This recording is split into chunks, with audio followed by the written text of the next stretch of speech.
we don't expect you to get the fullness of these words right now, because words don't carry enough power to ever really give you true meaning in this sense. Words don't teach. It's life experience that does. But your life experience, when it matches up with something that you've been contemplating, that's where true understanding and true changing of vibrational point of attraction takes place. And that really is what these gatherings are about from our perspective. It's an opportunity for you to come at whatever vibrational point you are at because of whatever aspects of your life you have been focused upon. Therefore, you come with your grid active, it always is, your point of attraction always pulsing, with everything around you responding to what that pulsing grid is, what that pulsing vibrational outpouring is. Because law of attraction says whatever it is that you are broadcasting is what's coming back to you. Law of attraction always perfectly matches those signals. So when you come to a gathering such as this, the advantage of it that we know is there for you is that as you listen, as we deliberately unfold, as we specifically choose conversation based upon where we know you are right now, not asking you to reach too far into what is beyond where you are, but giving you something beyond where you are, and not giving it to you so abruptly that there's a backlash that causes your mind to wander and activate a vibration that you don't want to activate, but instead gently moving vibrationally into the frequency that's closer to that most expanded place that you have achieved through life experience. Then you have contemplative, obvious, visceral, all of those things meaning known to you right here, right now, breakthroughs. A breakthrough, from our point of view, is just a movement in your grid. And your grid is your current point of attraction. And your current point of attraction is everything, because that's the way other people, that's the way your own thoughts, that's the way everything responds to you, based upon that grid, that point of attraction, that vibration, that belief system. So since a thought is an active vibration, and that thought affects your grid, and the thoughts that you keep thinking equal your beliefs, and so your beliefs equals your chronic grid or your chronic point of attraction, we don't think there's a better subject to contemplate than what you're doing vibrationally, which means we then got to talk about how you're feeling, because how you're feeling is the only way you know what you're doing vibrationally in relationship to the only other thing that matters. In other words, it doesn't matter how you're doing vibrationally in relationship to your neighbor or to your mother or to your past. It doesn't matter how you're doing vibrationally in relationship to what the polls say or to what peer group pressure says or to what the rules, religious and secular, say. The only thing that matters is your vibrational relationship to your furthest, most expanded beingness, which means your relationship to what man wants to call God. We prefer to say your relationship to the larger part of you, to your inner being, to the source within you, to the expanded you that's in your vortex. Your opinions about the world in which you live cause you to practice a vibration that equals your point of attraction. So what that does, and it's sort of an interesting thing to watch it happen, is you just keep supporting your own beliefs, because law of attraction backs that up every time. If you believe that you are being treated unjustly, and you keep that vibration active within you, those that match that belief in you will flock to you like moths to a flame. And you will announce to the world, this is an unjust world, or I am a victim because look at this train of stuff that is coming to me. But when you accept that it is a vibrational world, not a stuff world. That it is a vibrational world, just not a manifested world. That it is a vibrational world, and that in every moment you can read, you can recognize, you can know your vibrational offering as it relates to your most expanded being. That part that we talked about as we first began here, that expanded you that you can't hold back. When you start caring about alignment with that, rather than that. I care about how I feel, period. I care about how I feel, which means I'm going to choose the thought that most replicates the thought that the source within me is thinking about the thing that I'm thinking about in the moment that I'm thinking about it. You get that? You're thinking a thought. You're thinking a thought unless you're asleep. You're thinking a thought. Your mind is active, your point of attraction is active, and you have the option of moving your point of attraction closer to all that you are and all that you want, or further from all that you are and all that you want. You have that option in every moment, but you don't exercise it because you're observing rather than sensing vibration most of the time. So for most of you, we love you so much. You don't really start thinking about something until you have a manifestation that you don't like, and then you know what you think about? The manifestation you don't like. It's hard for you to think about the flip side of something that you don't like. Years ago, we introduced the idea of pivoting. Pivoting, which means the other end of the vibrational stick. When you know what you don't want, you know what you do want. But the question is, when you know what you don't want, are you actively involved in the vibration of what you don't want? Or are you actively involved in the vibration of what you do want? So when you know what you don't want, if you don't have enough money, what do you find yourself talking about mostly? Plenty of money?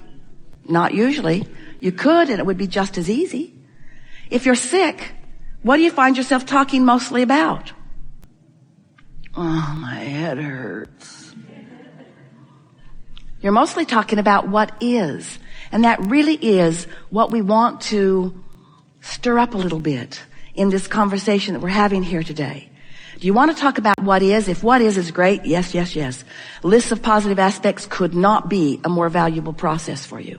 Rampages of appreciation, there's no tool that will serve you more. There is nothing better for you than to talk, focus. Feel about the things in your world that are the way you want them to be. But those things that you identify as not the way you want them to be right now, you want to get off of them. Jerry used to tell a story, and Esther loved it because it was so explicit and made so much sense. She could see it right away. And when she held it in her consciousness, it served her. He said, sit in front of a fireplace. He lived in Arkansas at the time that he discovered this analogy.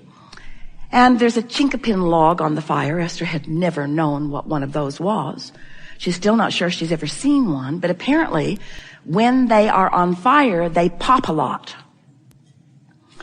So they are shooting sparks off at whoever is nearby. And he said, so you're sitting there with your beautiful new cashmere sweater, and a spark comes right to you, and he says, if you in that moment just flick it off, nothing happens to your beautiful sweater. But if you're distracted and don't notice,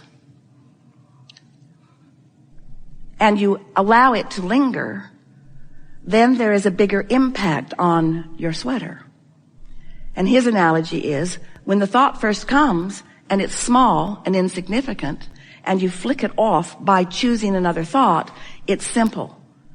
But if you allow it to smolder, if you allow it to grow, if you engage in conversations with others about it, if you write it in your diary, if you blog about it, if you write home about it, if you call that friend who always wants to know what's going on, and you tell them what's going on. In other words, are you ready to let go of more of what is on your way to where you're going? When you're driving down the highway, and it's a beautiful day out there, and you have this magnificent windshield, you just washed it, the day is bright, you're looking out ahead, or do you have your windshield installed in your floorboards? Or do you spend all of your time looking in your rearview mirror? The analogy is silly in that regard because you know what would happen if you were just looking down at the road while you were going. If you were just looking at what is, you wouldn't get very far down the road. If you're looking in your rearview mirror, you wouldn't get very far down the road either, would you? And so we're wanting to get your attention. We want to sort of wake you into a keener awareness that you are the creator of your own reality, and that the reason that you are the creator of your own reality is because you've come here with great tools and intentions to enjoy the express motion forward that you knew was inevitable. And the reason is not as important right now in this conversation as the method by which you are the creator of your own reality. You do it by your thoughts. But you can't monitor thoughts. There's too many of them. There's too many moving parts. But you can pay attention to the way you feel. And if you will leave this gathering today with one intention in mind, and that is you care about how you feel, and you understand that how you feel has relevance. It is strict relationship with the larger part of you. That when you feel negative emotion, it means one thing, and it means the same thing every time you feel it. No matter what the negative emotion is or how severe it is, it always means the same thing. The larger part of you has an opinion about the thing that you're feeling negative emotion about that is different. So when you are mad at yourself, that discouragement is your indicator the source isn't mad at you. If you hate that guy because of his behavior, that hatred you feel is your indicator that source does not hate that guy. If you are feeling confusion, the confusion is your indicator that you are disallowing the clarity that would be available if you weren't focused in a way that is disallowing the clarity. You see what we're getting at? You have the ability to focus yourself into such alignment that you will be romping through life feeling as if you are on a sort of magic carpet ride where everywhere you go, it feels as if, and it is exactly as if, an entourage has preceded you and smoothed out the bumps because they know, we know who you are and what you want and where you are in relationship to what you want and what the path of least resistance is to get you from where you are to where you want to be. And why are we interested in helping you get from where you are to where you want to be? Is it because where you want to be is better than where you are? No. It's because the journey from where you are to where you want to be is really, really, really, really fun. Hard to hear that if you're standing in the midst of something that you don't like, because it feels like if I could just not be standing here, I would feel so much better. But we want you to know that you're always going to be in some place on your way to someplace else, in some thought on your way to another thought, experiencing some experience on a way to another experience. So if you can sort of chill out a little bit, lighten up a little bit, and be eager about the journey and not so fixated on the destination that you feel disappointed that you're not there yet, then everything will take on a fresh new look. And you'll start looking out the windshield of your vehicle instead of at the floorboards. And you will begin to feel the clarity and the power of who you really are. Give people the benefit of the doubt. Look for reasons to feel good. Party, party, party, party, party. Party. Go to the party. Create the party. Look for fun. Look for reasons to feel good. Look for reasons to feel good and find them. When you find them, focus upon them. When you focus upon them, stay focused upon them long enough that you can get a little momentum going. And trust that law of attraction will always sort it out just right. You have so much non-physical awareness of you that often you are not aware of. And it's simply because you're not in the vibrational frequency, so you can't let it be as obvious as we all think it is. If you will try a little harder to feel for that non-physical energy that's there, helping you with the timing of your words, coaching you with the specifics of the words that you offer, you're going to discover that you can live in this magical world where, like the little kid that you once were, things can just keep turning out for you and turning out for you and turning out for you and turning out for you. Life is supposed to be good for you. It's supposed to be good for you, for all of you. And if it isn't, there's just a little